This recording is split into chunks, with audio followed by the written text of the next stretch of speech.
Today, the Calcutta Club and the Telegraph seeks to break that union by this debate. And we have two interpretations of events of the last year that you have come to hear.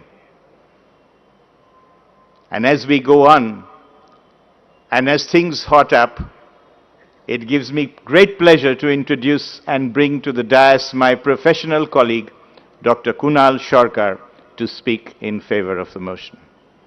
When Telegraph extended his very gracious invitation for this debate, I was under the illusion that we would be indulging in free speech, till a report came out a few days ago suggesting that it won't be entirely free, as Freedom House UK tell us we are partially free. And I leave it to the offices of the chairperson and the Telegraph that I belong to the right part. Now there is something going around the air these days called sedition, which most North Indian channels interpret as sedation, and generally they don't know that unknowingly they are speaking the truth. But it is the presence of Mr. Sanjay Hegde that gives me tremendous confidence that should such a action takes place. There is Mr. Mitra in the front line, so please do take care of me if I fall over. There is one person, Mr. Chairman, sir, that my dear friend should not have mentioned in the opening line of anything to do with COVID. It is like you starting a lecture on financial ethics by mentioning Nirav Modi, and that is the name of Tedros with COVID. It is under his callousness that 2 precious months were lost, that if not for the lone warring Chinese doctor Li Wenliang, that the news of COVID would not have broken out to the world. And it is under the very eyes of a corrupt and World Health Organization that 2 precious months were lost in taking effective measure of the pandemic. Sanjay has already mentioned about the airports being open. Yes, no matter how triumphantly nationalistic you are, COVID, unlike the internet, jet engine and everything else, did not originate in India. Those of you who think, perish the thought. It did not. It is not quoted in Indian mythology. It happened somewhere else and it had to be brought to our country. And in order to bring COVID to our country, it is not a pandemic that spread by physical movement. It is a pandemic that spread through flights. And as Taiwan, Thailand, Vietnam, every country in physical proximity of China had shut their gates down, way down in late December, early January. Ladies and gentlemen, we waited till the 20th of March.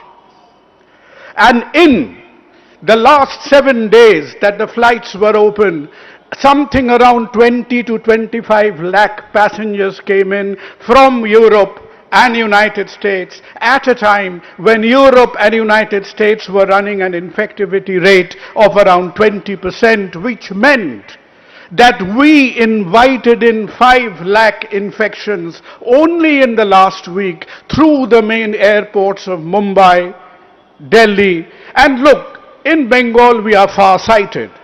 So 20 years ago, our forefathers took precautions that we have no international flights. We were all ready for the pandemic.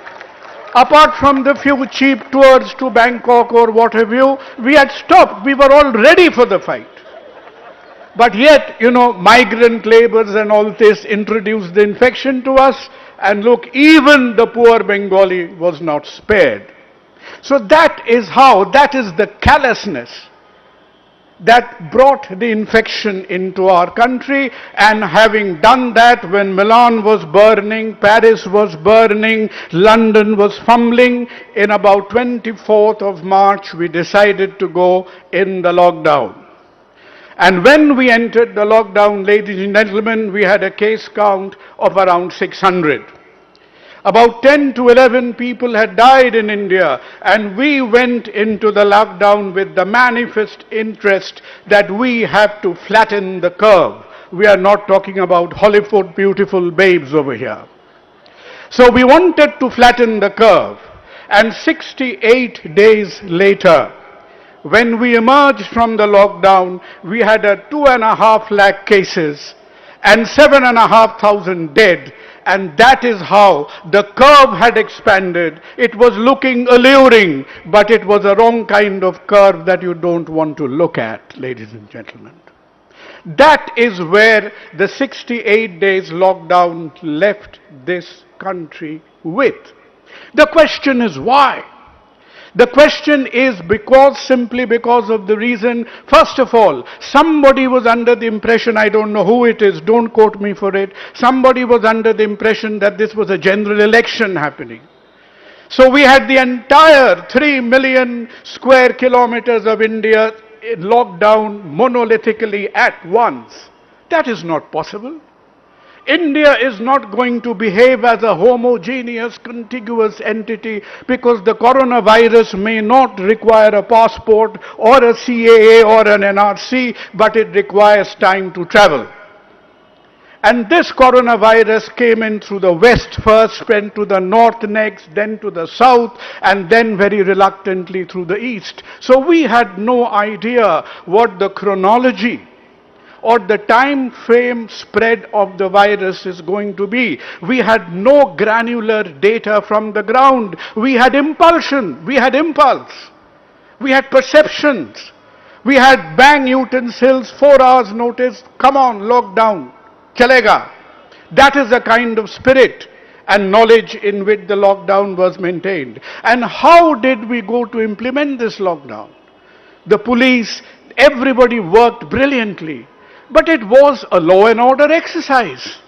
You had the bamboos, you had the thing, you had people being locked in the rooms, you were really, the only thing did not happen is that the corona infected people were not deemed to be under trials. So apart from that, we had a stringent lockdown. But what was missing? When we contained people, we did not test them adequately. When we contained people, we very early in the game, we lost our enthusiasm for contact tracing. So what happened is, after all this barricading, restriction, containment was around, fair enough, we satisfied our physicality of the lockdown, but the epidemiological core of the problem was not addressed to, not in the least, ladies and gentlemen. And why did it happen? Harsh spoke about Team India. Yes, it was Team India, but it was like the football team representing India in cricket. Why was it? Answer me one question this evening. I have very little money. I can ask Harsh to give you a free flat. Who is India's chief epidemiologist? Answer me one question. Every civilized nation on the earth knows who is leading their epidemiology program. There is an entity, friends, in India called the Center for Disease Control, located in Pune. Perhaps the central government thought it was hostile territory, it's in Maharashtra. So perish the thought. I am going to hand over pandemic control to the ICMR, which is an august body of very peace-loving, quiet gentlemen and women who are generally engaged in research. It is a research organization. So how come by bypassing, circumventing the sole entity in India which was supposed to take control of pandemic management, it is handed over to a research organization? Because not that you have the right men there, but because you have the yes men there. And 1 month into the lockdown, ladies and gentlemen, I have the slide on my phone if any of you are interested. There was a meeting of a committee which was called the Empowered Committee. The committee was tremendously empowered but very ill-informed. And the committee put up on the wall a PowerPoint slide. Those of you who are interested, I have it over here. And that PowerPoint slide said, this is the chairman of the Empowered Committee speaking on 24th of April, guaranteeing everybody that there will not be a single RNA molecule left on India by 16th of May.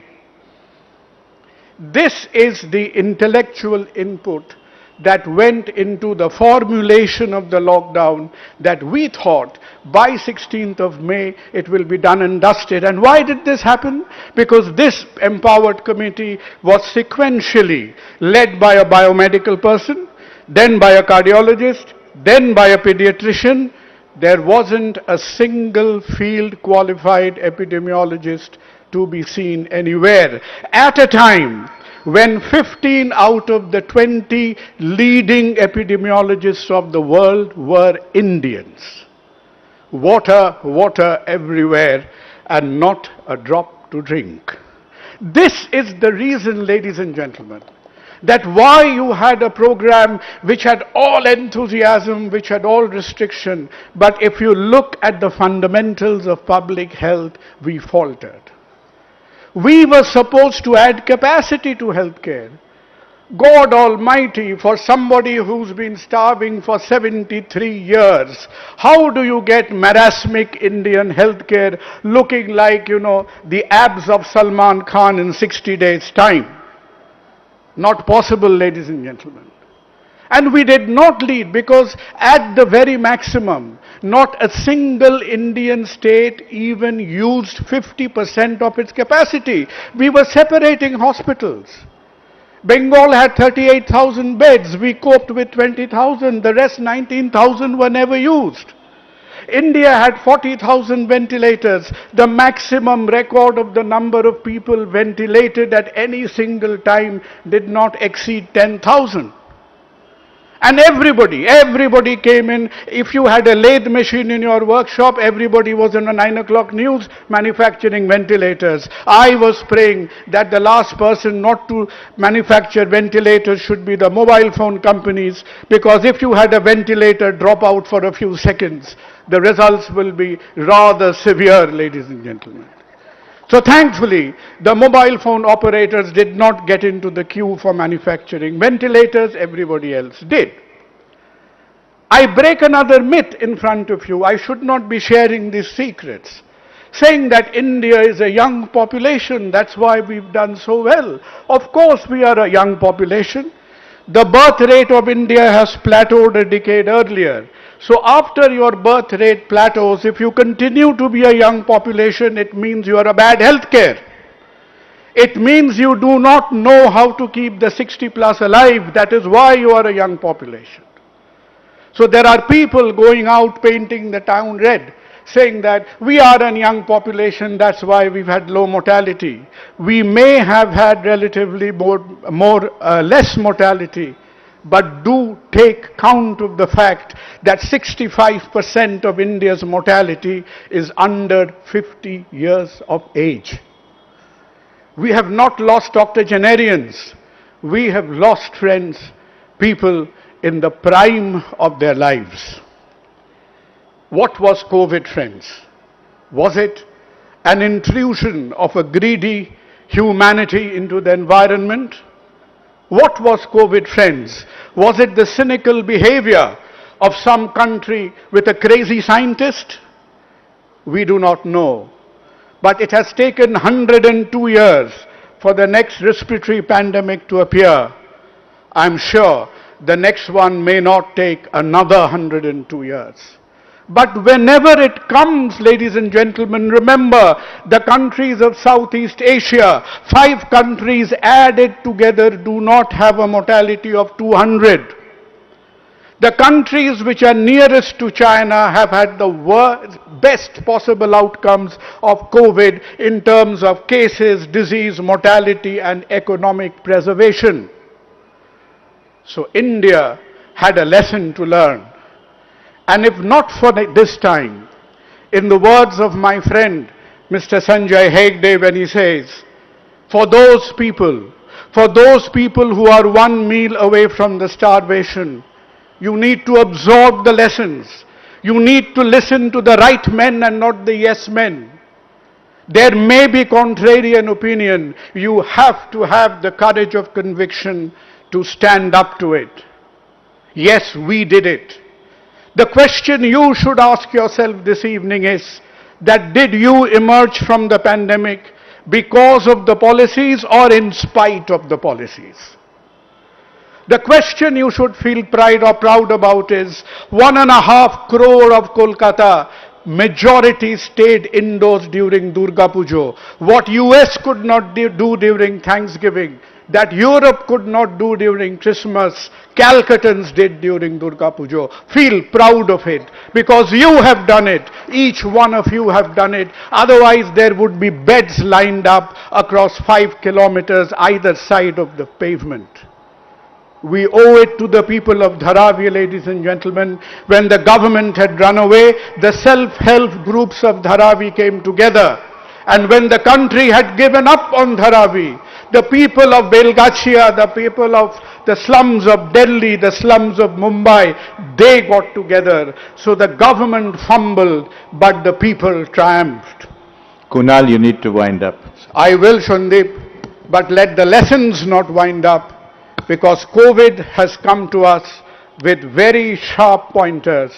And if India has to be empowered and Atmanirbhar, then we have to have the Atma Vishwas to face up to facts as they stand and not to facts as we want it.